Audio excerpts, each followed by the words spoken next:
रिश्ते music project रिश्ते music project रिश्ते म्यूजिक प्रोजेक्ट रिश्ते म्यूजिक करिए दिलही पे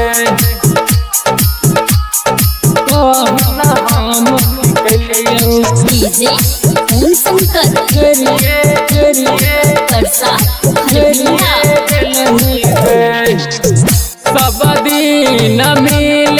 जान तू हमारा बोललही गे जान तू हमारा बोललही गे आया गे जान कहना हम कलियो हमारा छोड़िए दिलही गे आया गे जान कहना हम कलियो हमारा छोड़िए दिलही गे आया गे जान कहना हम कलियो हमारा छोड़िए दिलही गे सब दिन मिल जान तू हमारा बोललही गे जान तू हमारा बोललही गे आया गे जान कहना हम कलियो हमारा छोड़िए दिलही गे आया गे जान कहना हम कलियो हमारा छोड़िए दिलही गे आया गे जान कहना हम कलियो हमारा छोड़िए दिलही गे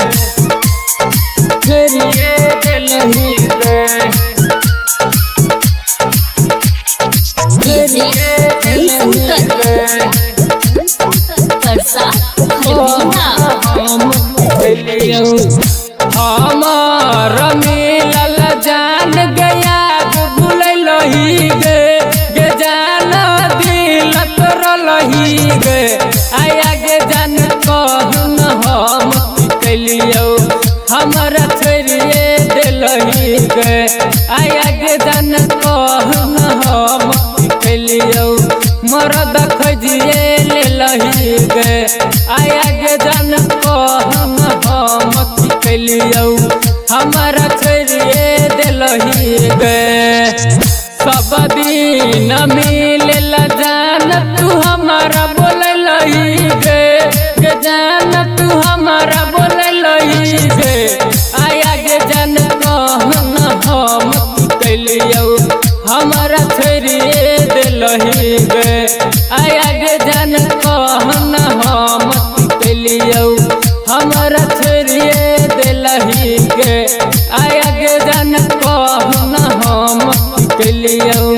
हमारा छोड़िए दिलही गे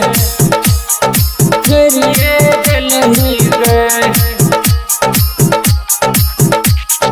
डीजे ओम शंकर परसा अजीत हिरन के जान दिलही धोखा गे आया गे जान दिलही धोखा गे आया गे जान कहना हम कलियो हमारा छोड़िए दिलही गे आया गे जान कहना हम कलियो हमारा छोड़िए दिलही गे आया गे जान कहना हम कलियो मरद खोजिए लेलही गे सब दिन मिल जान तू हमारा बोललही गे जान तू हमारा बोललही गे आया गे जान कहना हम कलियो हमारा छोड़िए दिलही